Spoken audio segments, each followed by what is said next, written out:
Hola, soy la doctora Karina Vélez Jiménez, neuróloga, expresidenta y fundadora de la Asociación Mexicana de Cefaleas y Migraña. Y es un gusto estar con ustedes y darle las gracias al laboratorio Abbott por invitarnos a participar y ustedes que nos están acompañando. Espero que esto sea de utilidad para su práctica diaria.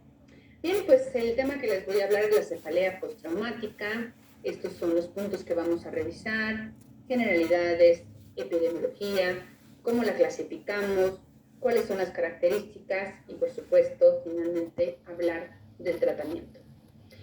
Primero tenemos que definir qué es un traumatismo craneal, ¿no? Traumatismo lo vamos a definir como una lesión estructural o funcional producida por una acción externa sobre la cabeza. Que estas incluye pues, recibir un golpe en la cabeza o golpearse la cabeza con algún objeto, alguna penetración, fuerzas originadas por explosiones o ondas expansivas, una caída, entre otras, por definir. Sabemos que los traumatismos se categorizan la mayoría de las veces como un traumatismo cráneoencefálico leve. Esto se reporta hasta un 80 a 95%. Sin embargo, déjenme decirles que el traumatismo cráneoencefálico leve es una epidemia silenciosa porque los cambios cognitivos o somatosensoriales pueden no ser rápidamente evidentes, ¿no? Y el paciente justificar que tiene algún problema cognitivo, emocional o de tipo primario como es una cefalea, sin relacionarlo a veces con este traumatismo cráneoencefálico. Y vamos ahora a definir qué es un traumatismo cráneoencefálico leve, ¿sí? Es aquel que se reporta, y ahorita en unos momentos vamos a ver los criterios, es cuando el paciente no tiene pérdida de la conciencia o si la llega a presentar dura menos de 30 minutos. Y en esta escala de Glasgow que ustedes conocen debe ser 13 o más, es decir, esa apertura palpebral, esa movilidad, todo debe, de acuerdo a esta escala, debe ser de 13. En cambio, hablamos de un traumatismo cráneoencefálico de moderado a severo cuando hay una pérdida de la conciencia por 30 minutos o más, cuando nuestra escala de Glasgow es menor de 13, cuando puede haber una amnesia postraumática con una duración mayor de 24 horas, cuando hay esa alteración de la conciencia de igual manera por 24 horas y que demostremos por imagen, ya sea una tomografía o una resonancia, alguna lesión estructural como una contusión. Entonces, eso es lo que nos va a ayudar a hacer el diagnóstico entre un traumatismo cráneoencefálico leve o moderado.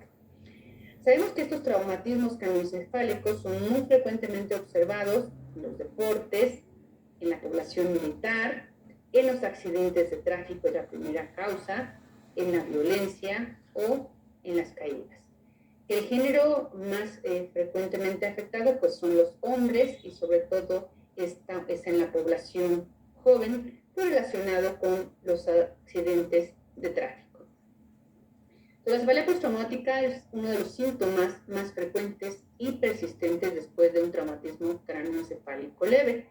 Y curiosamente hay una relación inversa entre la cefalea postraumática y la severidad.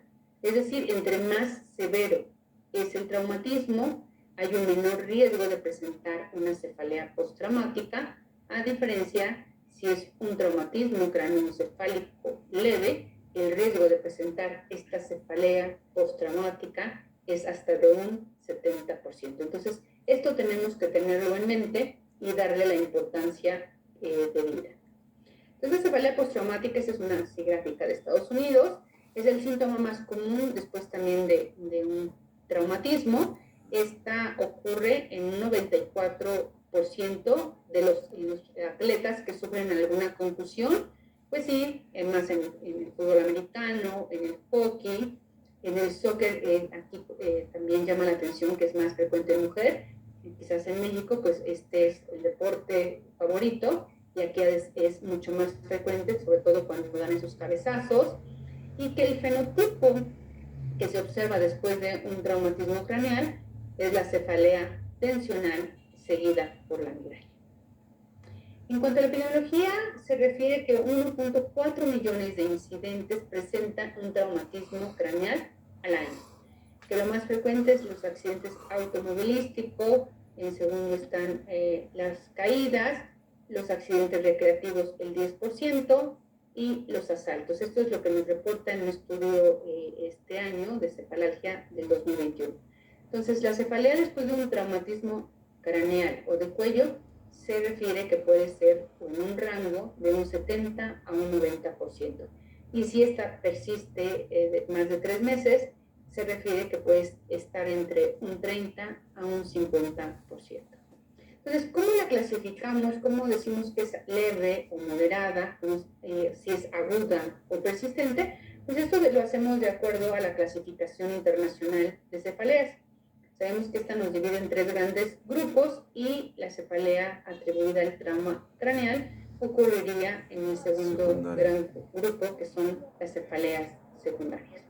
Entonces, es a partir del quinto grupo donde vamos a ver que esta sería la cefalea atribuida a un traumatismo craneal y o cervical. Vean, la cefalea atribuida a un traumatismo craneal o cervical puede ser aguda o persistente, y que la aguda se subdivide además en un traumatismo craneal moderado a severo o en un traumatismo craneal leve. Y la persistente, pues es aquello de igual manera, si el traumatismo es moderado a severo o craneal leve. Y los otros subtipos son debidos a latigazos cervical o a una craneectomía. La cefalea aguda, estos son los criterios, como pueden ver, es una cefalea que se ha producido por un traumatismo craneal. Esta cefalea debe aparecer en un rango de 7 días, ¿sí?, después del traumatismo craneal, con una recuperación del conocimiento después del trauma craneal, y que una vez que se han suspendido los fármacos que estuviera tomando el paciente para ese traumatismo, pudiera describir las características de la cefalea y que ésta remita en un periodo de 3 meses. Entonces, a esto llamamos cefalea aguda, que se presenta en un rango de 7 días y que remita en un periodo de 3 meses. Y hablamos de cefalea aguda a un traumatismo moderado severo cuando el paciente tiene pérdida de conocimiento por más de 30 minutos, el GLAD, decíamos, es menor a 13, y que ese estudio de neuroimagen haya una lesión, ya sea una hemorragia o una contusión cerebral. A eso llamamos también cefalea aguda, pero secundaria al traumatismo craneal moderado a severo. ¿Cuándo es persistente? Pues cuando dura más de 3 meses, y de igual manera que la aguda, esta aparece en un periodo de 7 días después de un trauma craneal, pero que está persistiendo más de 3 meses. Entonces, para simplificarlo un poco, decimos que el paciente, si tiene una cefalea postraumática a ese traumatismo cráneoencefálico, esta debe aparecer en un rango de 7 días, aguda si dura menos de 3 meses y que puede ser ya sea de tipo leve o moderado a severo. Y persistente cuando dura más de 3 meses y de igual manera puede ser secundaria al traumatismo craneoencefálico leve o moderado a severo. Entonces, estos parámetros nos permiten hacer el diagnóstico más preciso. Entonces, ya vimos que la cefalea lleva una relación estrecha con el traumatismo, pero también además de la cefalea puede haber otros síntomas como vamos a ir describiendo, problemas del sueño, que también esto limita al paciente, una disfunción automática, entre otros. Entonces, la cefalea sigue siendo el síntoma más común, un 90%, esto nos reporta el doctor Todd en este 2021, y además de que la migraña y las cefaleas tensionales son las cefaleas primarias más frecuentes. Entonces, vean nuevamente en los tipos de cefalea después de un traumatismo, la migraña en qué porcentaje, la cefalea tipo tensional, la cervicogénica y otras, ¿no? Otras como la disección de la carótida, la disfunción temporomandibular u otras cefaleas, y también se reporta esa cefalea por abuso de analgésicos. Entonces, esto Con esto quiere decir que dependiendo del estudio que revisemos, vemos que las cefaleas primarias son importantes y dentro de las cefaleas secundarias que se pueden observar, pues es esa cefalea por abuso de analgésicos que no ha recibido el tratamiento específico para cada uno de los pacientes.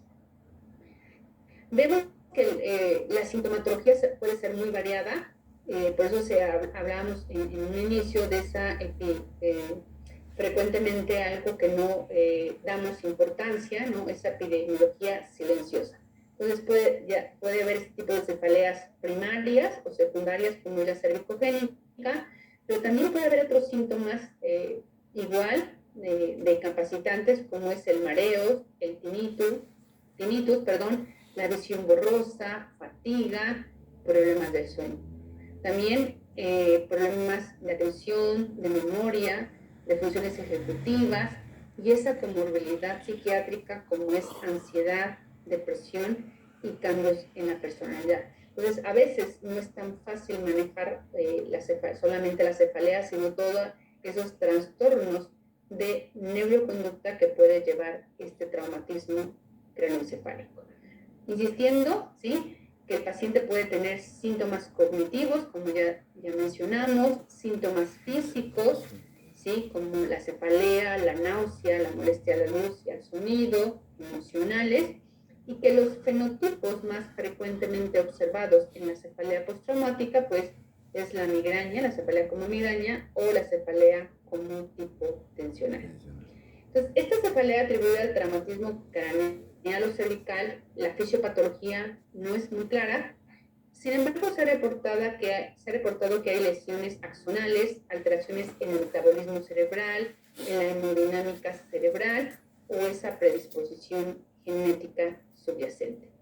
Y aquí demostrar gráficamente que lo que se reporta en este estudio, que los invito a revisarlo en 2019, que hay una alteración en la modulación de las vías descendentes del dolor, tanto en estructuras corticales como subcorticales, como ese complejo trigémino cervical, donde va a haber una alteración de la homeostasis iónica, ¿sí?, esa liberación de glutamato, el flujo de iones, así como también esa depresión cortical diseminada que activa ese sistema trigémino vascular, esa liberación de neuropéptidos, como es el péptido relacionado con el gel de la calcitonina, también la neuroinflamación dada por la microglía y por eso liberación de mediadores proinflamatorios. Entonces es algo también complejo, que aunque no sabemos exactamente el mecanismo, esto es lo que ahora se reporta y que se correlaciona con la sintomatología que presentan los pacientes. ¿Cuáles serían las complicaciones de esta cefalea si no se trata adecuadamente? Pues una cefalea crónica, y decíamos también esa cefalea por abuso de fármacos sintomáticos que pueden contribuir a que persista la cefalea después de un traumatismo craneal. Entonces, debemos de evaluar siempre de igual manera con ese calendario la frecuencia, la intensidad, y vean el número de analgésicos que toma el paciente y que hace que pues, no tenga un buen control de su cefalea, no tenga una buena calidad de vida y le esté impactando en su práctica diaria. Entonces, la evolución de la cefalea postraumática sí se resuelve en muchos casos, pero puede persistir en un 50% de los pacientes, sobre todo si la mejoría no ocurre en los primeros días.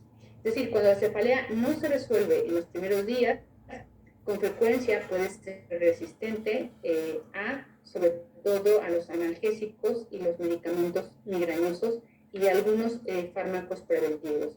Por ejemplo, en este estudio del Dr. Cushman en 2019, él reportó a 227 pacientes con cefalea postraumática debida, decíamos, al traumatismo craneoencefálico leve, y en este estudio, que era prospectivo, vieron que no había beneficio con la amitriptilina ni la gabapentina. Entonces, debemos de insistir, también saber qué tipo de fármaco debemos dar en estos pacientes con cefalea postraumática.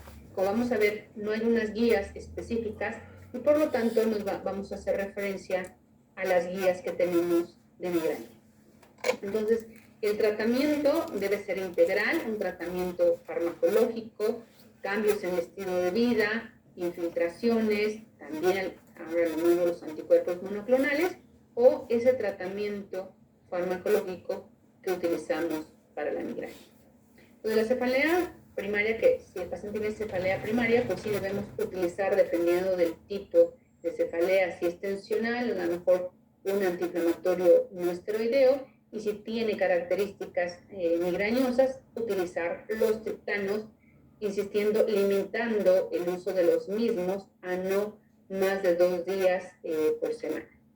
Entonces, como pueden ver, estas serían las indicaciones también que vamos a utilizar en los pacientes con cefalea postraumática, ¿no? Un valproato, si las características tienen de migraña, ya sea con o sin aura, si es una migraña crónica, es un buen fármaco que podemos utilizar.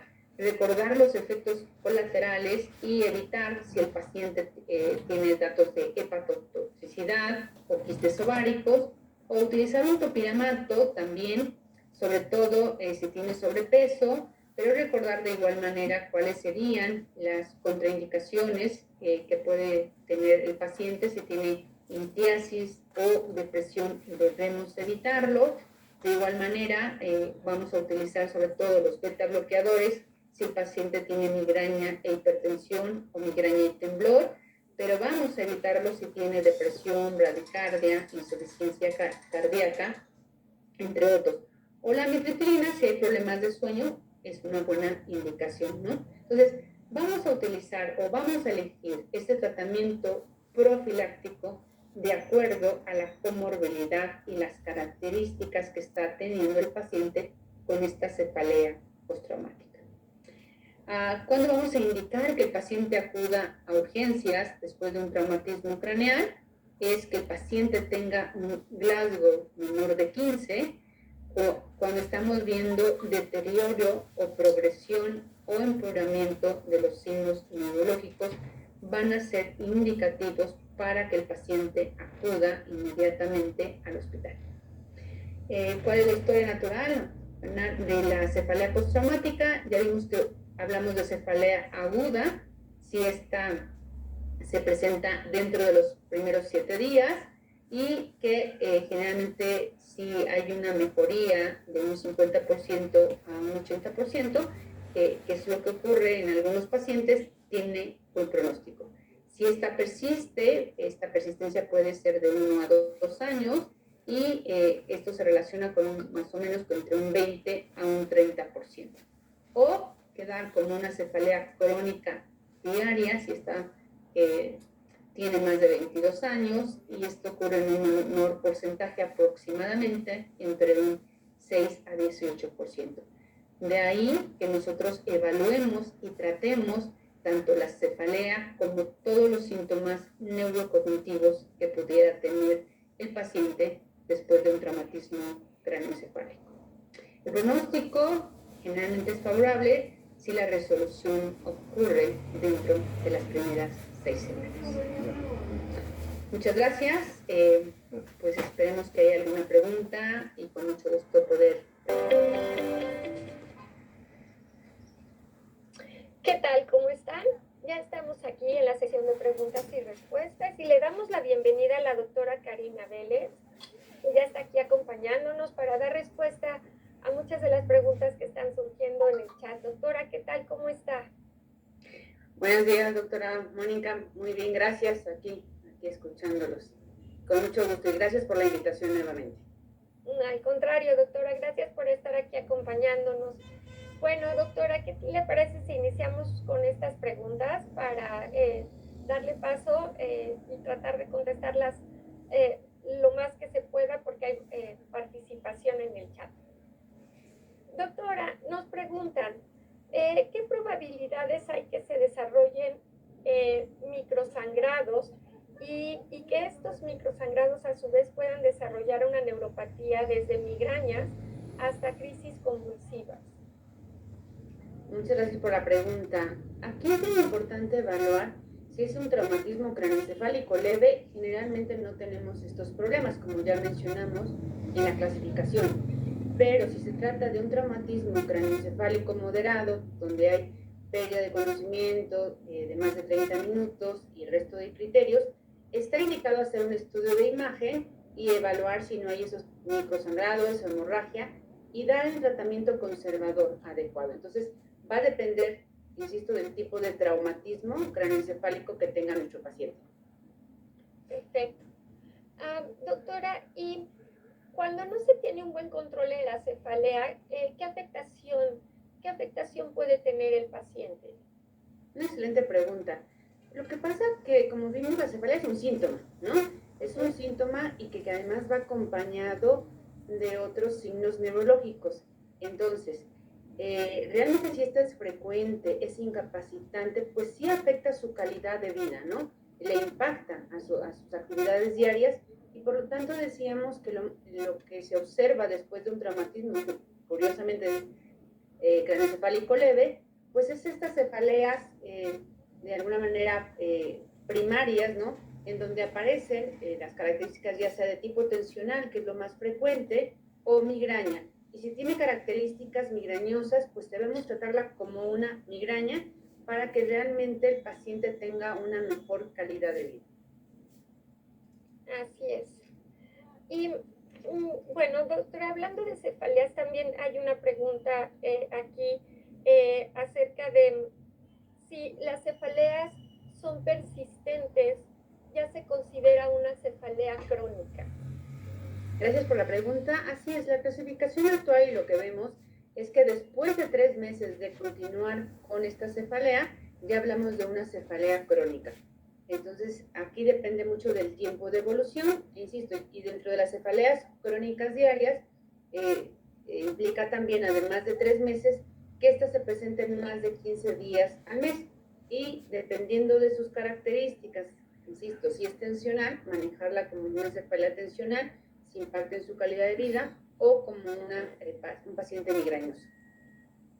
Muy bien. Doctora, si existen alteraciones en los estudios de gabinete, ¿cuál es el manejo de elección? Bueno, aquí, como vemos, cuando evaluamos al paciente, pues va a depender, sí, de los datos que nos, además de la cefalea, algún dato de focalización, y el estudio de imagen puede ser desde una tomografía a una resonancia magnética, en donde busquemos si hay alguna lesión hemorrágica. Sobre todo si el paciente, decíamos, tiene un traumatismo craneoencefálico de moderado, en donde ha habido pérdida de la conciencia. Entonces, aquí sí está indicado primero que acuda al servicio de urgencias y segundo, pues hacer los estudios de imagen. Si posterior a eso, sí, o durante la exploración, por ejemplo, vemos datos de un síndrome meningio, de irritación meningia, y también observamos hemorragia subaracnoidea, pues el siguiente paso es hacer una punción lumbar. Esto va a depender mucho de lo que encontremos a la exploración neurológica y dentro de los estudios. Pero el primer estudio que generalmente hacemos, ya sea lo que tengamos a mano, una tomografía o una resonancia magnética. Eso es importantísimo. Doctora, nos comentan, después de un traumatismo craneal, se indica o qué se le indica al paciente. Normalmente siempre es observado, pero creo que la pregunta va un poco más a que siempre se da la indicación de mantener al paciente en alerta, evitando que se duerma. Me imagino que nos preguntan el porqué de esta indicación. Gracias por la pregunta. Sí, insisto, tenemos que saber si hay un traumatismo, si es leve o es moderado, ¿no? Y es algo que pues ha ayudado mucho el que el paciente lo mantengamos, pues más que despierto, sino en comunicación, porque muchas veces el paciente puede estar despierto pero no consciente, ¿no? Y si no estamos familiarizados con eso, sobre todo los que están con ellos, pudieran verlo despierto pero no consciente. Entonces es eso, es este tipo de molestias o síntomas, pues nos va a dar una luz para saber si el paciente amerita o no algún estudio. Es decir, si hay algún deterioro, ¿no?, del estado de alerta, se empieza a desorientar o está confuso. De ahí yo creo la importancia de mantenerlo un poco despierto, alerta, haciéndoles preguntas, pues sí, básicas, desde ubicación, ¿no? Su nombre, el reconocimiento de las personas, porque puedo platicar del caso de un paciente que vieron pues, que estaba bien, tuvo un traumatismo después de un deporte y lo vieron que estaba despierto, que no le pasaba nada, y al voltear después de unos, no sé, minutos, ven que el chico está sentadito, con todo el hielo mojándole, despierto, y entonces se empiezan a preocupar y empiezan a interrogarlo, y resulta que el chico era también como bromista, y él empieza a contestar, por ejemplo, ¿en dónde estás? En la escuela. ¿En qué año estás? Pues en la escuela. Como que ya empezaron a alertarse, pero el chico nunca perdió el conocimiento. Entonces, eso es lo que hace que pidamos siempre que valores, ¿no? Por un rato, por unos 24 horas, para ver si no hay estas alteraciones sutiles que a veces pues la gente no está familiarizada con ello. Eso es. Sí, de repente son justo estos datos en los que estamos teniendo que prestar atención, porque efectivamente no todos pierden el conocimiento, ¿no? Así es. Muy bien. Doctora, nos preguntan acerca de un paciente, nos dan un poco de datos, que es un paciente de 45 años de edad, que tuvo un accidente automovilístico con alguna pérdida o disminuciones de la fuerza de 5 a 3 en sus miembros superiores. La tomografía axial computarizada salió normal, dentro de lo normal. También reportaron hernia discal en C5 y en C7. Y bueno, se le integran también o se agregan síntomas de mareo y de cefalea. Y nos preguntan qué otros estudios son recomendables para este paciente mencionado y el tratamiento. Gracias por la pregunta, pero aquí pues nos falta más información, ¿no? Desde cuándo fue el traumatismo o el accidente automovilístico, si fue como latigazo. Entonces sí es importante el tiempo, ¿no? Saber cuánto tiempo lleva el paciente o después de qué tiempo fue esta sintomatología. Y si hay datos de focalización, sí debemos ser muy específicos qué tipo de datos nos está dando. Aquí, por ejemplo, no da datos de focalización a nivel cerebral porque hay una disminución bilateral de miembros superiores que pudiera estar correlacionada o pensar con esa hernia discal por latigazo. Entonces, por ejemplo, aquí el siguiente paso sería hacer una electromiografía, pero estoy hablando un poco a ciegas porque no tengo toda la historia de cómo fue el golpe, ¿sí? Si fue latigazo o no, cuánto tiempo lleva con este tipo de alteración. Entonces, es bien importante hacer un buen interrogatorio para solicitar realmente los estudios que creamos nos van a apoyar a dar nuestro diagnóstico y tratamiento. Eso es. Y doctora, nos preguntan, ¿qué recomienda usted en el caso de las cefaleas de tipo migrañoso, pero que de alguna manera tienen un origen tensional? Es una buena pregunta. Recordar que es cierto que la cefalea tensional es la más frecuente, ¿no? Sin embargo, la migraña, insisto, es la más incapacitante. Pueden tener ambos tipos de cefaleas. O sea, a veces queremos nada más encajonar a un paciente con un tipo de cefalea, ¿no? No, el paciente puede tener más de 2 tipos de cefalea y lo que se sugiere es dar el tratamiento a esa cefalea que le está haciendo más incapacitante y a la vez pues va a mejorar probablemente la cefalea tensional. Recordar, cualquier cefalea crónica pues nos va acompañada lo que antes se llamaba de cefalea mixta, ¿no? Tensional y migrañosa. Ahora sabemos que los criterios actuales de la clasificación no hablan de cefalea mixta. Entonces puedes hablar migraña crónica y en segundo lugar una cefalea tensional. Y sabemos además que la cefalea tensional generalmente no amerita algún tratamiento farmacológico, a diferencia de la migraña que sí amerita un tratamiento farmacológico y no farmacológico. Eso es. Y yo justamente creo que damos respuesta a una de las preguntas que hace un médico de forma muy personal, siendo el médico general, y justamente comenta que ha visitado en 2 ocasiones a neurólogos donde sus estudios, su resonancia magnética ha salido bien, y solamente comentan que esto es probablemente por alguna situación de estrés. Entonces, bueno, ahorita también de alguna manera ya dimos respuesta al doctor. Doctora, nos preguntan también acerca de los estudios que se deben de realizar en los traumatismos cráneoencefálicos. En todos los traumatismos debemos tener como un protocolo de formular ciertos estudios específicos, todo es igual, o tenemos que ser como muy específicos dependiendo del traumatismo. Gracias, doctora, por la pregunta. Yo creo que es una excelente. Sí, hay poca información en las guías que quisiéramos saber, ¿no? Pero los criterios de la clasificación que mencionamos, si ven, si el paciente tiene un traumatismo craneoencefálico leve, no amerita ningún estudio, ¿no? Porque no hay pérdida de conciencia, la escala de Glasgow, que es bien importante, es de mayor de 13 o mayor. Entonces aquí solamente sería observación, informarle a los familiares si presenta cefalea, vómito o algún dato de focalización.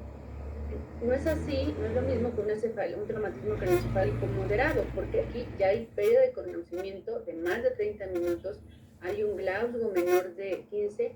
Aquí la sugerencia es que si el paciente acude a urgencias, y decíamos que el primer estudio es hacer la tomografía o la resonancia magnética que tengamos a la mano.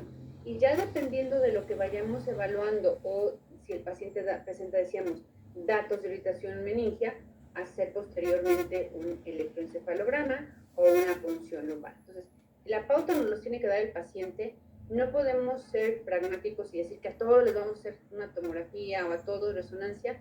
Esto va a depender del traumatismo. Si es leve, realmente es vigilancia, ¿sí? Y si es ya moderado a severo, aquí sí está indicado pues hacer los estudios pertinentes. Eso es.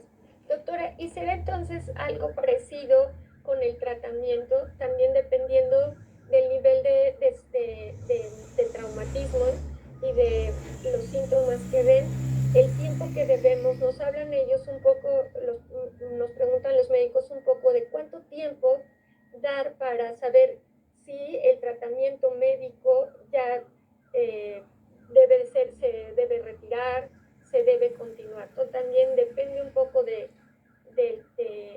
tipo de traumatismo y el tipo de cefalea. Así es, decíamos que es mucho más incapacitante pues una migraña que una cefalea tensional, y la sugerencia es que lo tratemos. Si por ejemplo es migrañoso o tiene características migrañoso, lo tratemos como un paciente migrañoso, dándole un tratamiento pues profiláctico con neuromoduladores que hablamos, ¿no? De ácido valproico, topiramato, entre otros. Y de igual manera, mínimo son 6 meses de tratamiento y posteriormente iniciar la disminución del mismo para ver la mejoría. Ahora, un punto bien importante, doctora, que tenemos que mencionar es que algo que nos ayuda mucho para ver las características, la frecuencia, pues es llevar una bitácora o calendario, porque eso nos va a hacer tomar la decisión si vamos a dar precisamente ese tratamiento profiláctico, ¿no? Si el paciente persiste con cefaleas, pero son leves, no ameritan analgésicos, pues a lo mejor con medidas generales. Pero si estas son incapacitantes, ameritan la ingesta de analgésicos 2-3 días y nos los anota en la bitácora, pues eso nos va a permitir dar el mejor o el tratamiento individualizado en cada uno de ellos. Perfecto, doctora. Y pues se nos agotó el tiempo, tenemos tema para mucho, pero